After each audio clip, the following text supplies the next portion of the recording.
Starlink, internet connectivity beamed down to you from space, offering you connectivity anywhere in the United States. Sounds awesome, right? Well, it is. But the big question is, with the big upfront price tag and the large monthly expense, is it worth it for RVers? Hopefully by the end of this video, I'll have answered that question for you, but I'm David, this is Unbound. I've been a full-time RVer for nearly 7 years now, and we've had Starlink service for about 8 months now. So I've had a lot of experiences with getting internet on the road while boondocking in pretty remote places like where we are right now. And I've had a decent amount of time to test the Starlink and get a feel for how it provides us better connectivity while traveling. And if you liked this video and found it helpful, then please subscribe to the channel. It would really help out. Now in this video, I'm not going to get into too much of the technical aspects of Starlink, like speeds, latency, outages, all that stuff. I'm going to be focused purely on whether or not it's worth it to us and who it may be worth it to, and the value that having a Starlink on hand provides RVers and travelers. Now back when we purchased Starlink, it cost $750 just for the equipment.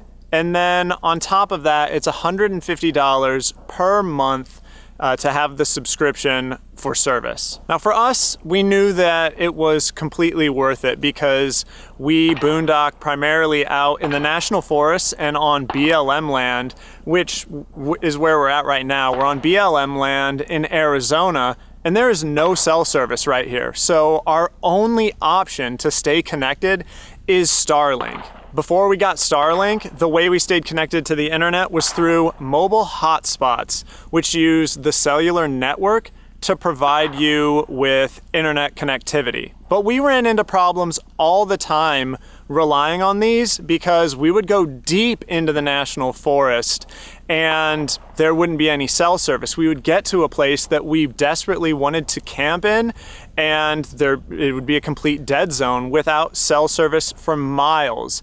And we would have to leave those spots then and choose what was, in our opinion, a less desirable place to camp, just so we had cell service so we could work. My wife Ro has held remote jobs while traveling, and so being connected to the internet during those times was absolutely necessary. And the entire time we've been traveling, we've been operating this YouTube channel. And so while with the YouTube channel, connectivity isn't an absolute necessity, it does make things really annoying and a lot harder to upload videos and do all the administration stuff on our YouTube channel without internet connectivity, because we would have to drive to Signal and do some pretty silly things like sitting in a Walmart parking lot for hours waiting for a large YouTube video to upload, or driving into service with a laptop computer on my lap, sitting in the driver's seat of our truck, just doing the general administrative things. And so having Starlink has opened up for us so many beautiful places to camp, like where we're at right now, that we otherwise wouldn't be able to stay in. But now that I've brought up cellular hotspots, let's talk about it. These devices, I believe, are gonna serve the vast majority of RVers and travelers really well. The data plans for these cellular hotspots have gotten incredibly cheap. You can get tons of data, and the coverage maps, the amount of space in the country that they cover has just gotten better and better. This hotspot here is a 5G hotspot through T-Mobile. You can get them for about $100 online. If you get them through T-Mobile brand new, they're probably cost around $200, but yeah, you can get them on Amazon for $100, $125. And the data plan we have is $50 a month for 100 gigabytes of data, which that's enough data even for us uploading large YouTube videos every week. And so I feel like the vast majority of RVers are going to be staying somewhere that has cell service, or they don't necessarily have to have cell service to either operate a business or work remotely. Or if you're RVers that stay at RV parks, there's also Wi-Fi offered at a lot of them. I can't really speak to how reliable it is because we never stay in RV parks. I can't even remember the last time we did. And even when we did, we didn't try to connect to the Wi-Fi because we always had a robust hotspot on us that is going to provide faster and more reliable service than the RV park Wi-Fi. So now you might be thinking, if we have Starlink now, why do we still have the T-Mobile hotspot? And the reason is because Starlink is expensive every month. Like I said, it's $150 for the roaming plan that allows you to move around the entire country, and you can still connect. There's no issues, and it works extremely well. You just arrive at the campsite, set up the dish, plug in the modem, turn it on, and you have internet. The cheaper option is the residential plan for $120 a month, which is still pretty steep, but you're locked into that one location. You cannot move your Starlink dish around the country and still be able to connect. So with that said, we have the T-Mobile hotspot as well, because the nice thing about Starlink is that you can pause your subscription whenever. If you pause it mid-month or in the middle of your payment time frame or whatever, your billing time, you still have to pay till the end of the next billing cycle. Billing cycle, that's the word. But at the end of that billing cycle, it'll pause the service and you won't have to pay that monthly subscription anymore, and you won't have service through Starlink. Well, with the T-Mobile hotspot, it's the same thing. There's no contracts with T-Mobile like there are with Verizon, AT&T, other providers. And so you can pause your service whenever you need to. There's a really popular shooting range nearby, so if you're hearing gunshots and plinks, that's where that's from. I can't really wait for it to stop because it happens so often, so I'm just pushing through. And so what we do is, if we're in an area that has good, strong cell reception, then we use the hotspot and we save $100 a month. And if we're in an area that has no cell reception, then we pause the hotspot, activate the Starlink, and we still have connectivity. Hey, what are you doing? This little puppy's bumping the camera. What are you doing? Yeah. Are you trying to help? Are you trying to help film the video? You're not helping. You're not helping. And so that's why we have both. And honestly, for most RVers that are going to be out boondocking where there's no cell reception, it's a really great idea. You just have to be on top of pausing one, activating the other, and then once you have cell signal again, pausing the Starlink, activating the hotspot. Now, if you're concerned about speeds, latency, and connectivity, the cellular hotspots have gotten extremely good over the years. Latency used to be above 100 milliseconds. Thankfully, that's not really the case anymore. I routinely get 40 to 50 milliseconds of latency using the cellular hotspot, and Starlink is still better than that. I get about 20 to 40 milliseconds, but in my opinion, that's, even when I'm doing something like online gaming where latency is important, it's just not an issue. And the speeds are pretty comparable too. It just depends on so many factors. The signal strength, whether you're on 4G or 5G, those are gonna affect the hotspot.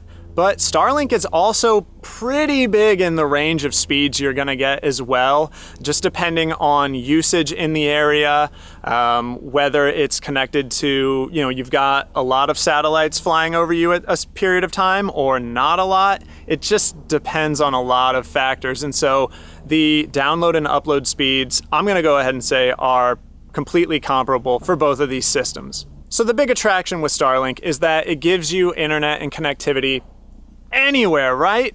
No, you have to have a very clear view of the north sky. It has to be almost completely unobstructed by trees or, other tall objects. What I found is that even if over 5% of the sky is obstructed, so there's just a little branch sticking in the way of where the Starlink is pointed, where the dish is pointed in the sky, that is going to cause regular disruptions to service. So if you're in Zoom meetings for your work, you are streaming video, you are gaming online.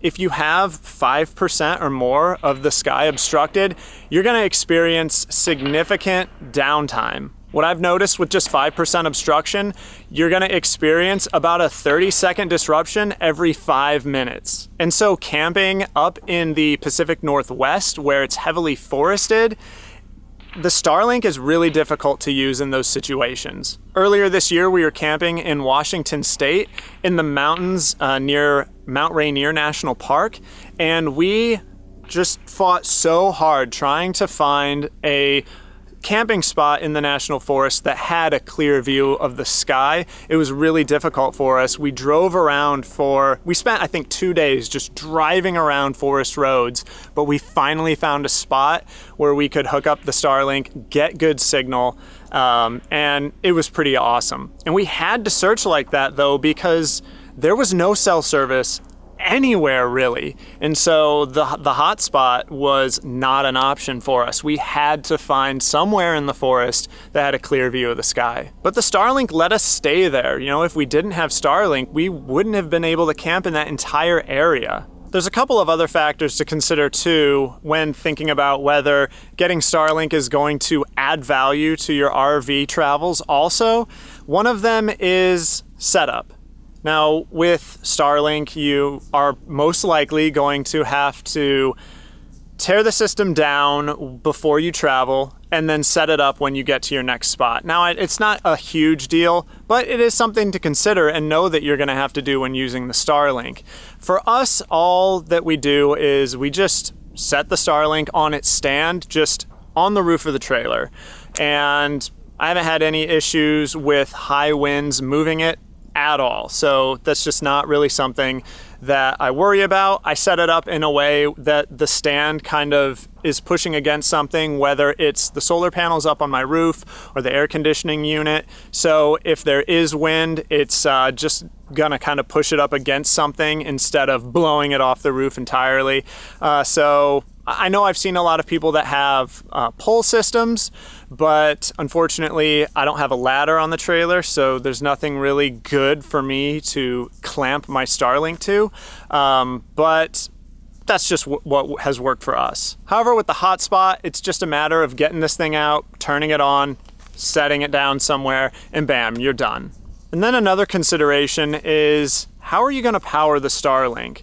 As an RVer, power consumption can be a pretty big deal. The standard Starlink dish uses about 80 watts of power. That can be lower or higher depending on how much you're using the Starlink. Like if you're streaming a really high bitrate video, then that usage is gonna go up. But if it's sitting idle, that usage is gonna go down. But what you need to know is that the Starlink will use about 1 kilowatt hour of electricity over a 24-hour period, which is roughly the usage capacity of a 100 amp hour lithium battery. So that is a huge deal for someone that RVs like I do, like a full-time RVer that has solar on the roof and relies on it 100% to power their lives. If the only way you travel is staying in RV parks hooked up to shore power, that's not a problem. But if you boondock at all, it's a problem. Or I should say it can be a problem. Even if you boondock and use a generator for power,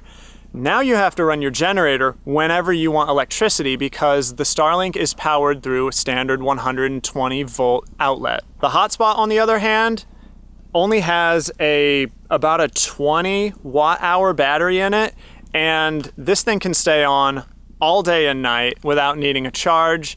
And I mean, you know, it's basically a cell phone is the amount of power that this thing uses, and you can recharge it with a fast charger in about an hour. And so the power consumption of one of these things is completely negligible. So I hate to say it, but as an RVer, if you're gonna be powering your Starlink with anything other than shore power 100% of the time, then this is just something that you need to consider. So with all that said, and everything taken into consideration, is Starlink worth it for RVers and travelers? You might not like what I'm about to say because it depends, of course. Because cellular hotspots have gotten so cheap and the connections through them so good, there's really only 2 situations where I feel like an RVer or traveler should select the Starlink over the hotspot. And those situations are, you either are gonna be camping or staying or traveling to locations that have no cell service, and they're gonna be complete dead zones. So really your only option is the Starlink to have internet connection, or you're going to be using an absurd amount of data. And so the 100 or 200 gigabyte plans that you can get through T-Mobile just aren't gonna be enough for you. The Starlink, you are, I believe, only allowed to use 1 terabyte of data. I don't know why I said the term only. So you have over 1,000 gigabytes of data that you can use with the Starlink. So if you're not in either of those 2 situations, then I really feel like sticking with the cellular hotspot is gonna be a much better option for you, because they're just so much cheaper, so much easier to use, and you don't have to worry about how you're gonna power it. Like I said, we went about 6 years as full-time RVers relying solely on the cellular hotspot to provide us internet while traveling, and we got by just fine. But with that said, we are in the camp of being regularly in locations that have no cell service, but we're still able to make it happen. However, Starlink for us, admittedly, has been a huge game changer, because we don't have to worry about cell service anymore for the most part, especially when we're staying here down south in Arizona or in the desert, where tree cover obstructing the Starlink's view of the sky isn't a problem for us. We know that we can drive our rigs out anywhere and we'll have internet. You know, we don't have to even worry about coverage maps or anything like that. It's just drive out, find a spot, hook the Starlink up, boom, we have coverage. But of course, camping up in the northern states where there's a lot of forests, then sky obstructions become a problem for us. Okay, wait, I guess there is a third situation in which Starlink becomes worth it, and that's you just like, money isn't really a problem. You can buy the Starlink, spend the $600 on that bad boy, whatever, $150 a month subscription, doesn't matter. I just want to have it just because. I mean, there are people out there like that, and if that's the case, sure, why not get the Starlink? If I'm being honest though, I think the best option is both. And that's because you can pause T-Mobile service, you can pause Starlink service. So if you don't regularly travel to places that don't have cell signal, you don't regularly camp in those areas, but you know that you sometimes do. If the $600 upfront cost of the equipment isn't too shocking for you, then you can always buy it and just have it sitting around with the service paused. And then when you know you're gonna go somewhere that doesn't have cell service, or you get there and realize it doesn't have cell service, you've got the Starlink on hand and you can fire it up for the month. Pay the $150 for coverage or for service just in the time that you're gonna be there, and then deactivate it after that, and then go back to the much cheaper monthly costing cellular hotspot for the rest of your travels when you do have cell service. So those are my thoughts on whether or not Starlink is worth it for RVers and travelers. I hope it was really helpful. I know that I said, it probably came off like I said that there are a lot of cons and a lot of reasons to not get Starlink. And that's just because it's so expensive. Like $600, well, we had to pay $750. They dropped the cost since we bought it, of course. But you know, that was a lot of money for us to spend on this system, and $150 a month to use it is also a lot of money for us. So it was something that we didn't spend lightly. We didn't get the Starlink without really thinking about it, but with saying that, it was also kind of a no-brainer for us. I should say the large expense was worth it for us regardless, because we do boondock. We do travel deep out into the desert and the national forests, and we have to have signal in those locations to run our business. We really love Starlink, and it honestly has been a complete game changer for us, opening up essentially the entire country for us to camp, stay, and travel to. And if the video was helpful, then please consider subscribing. It would really help me out. But that's all for this video. Again, my name's David. This is Fate Unbound, and I'll see you guys in the next one. Bye.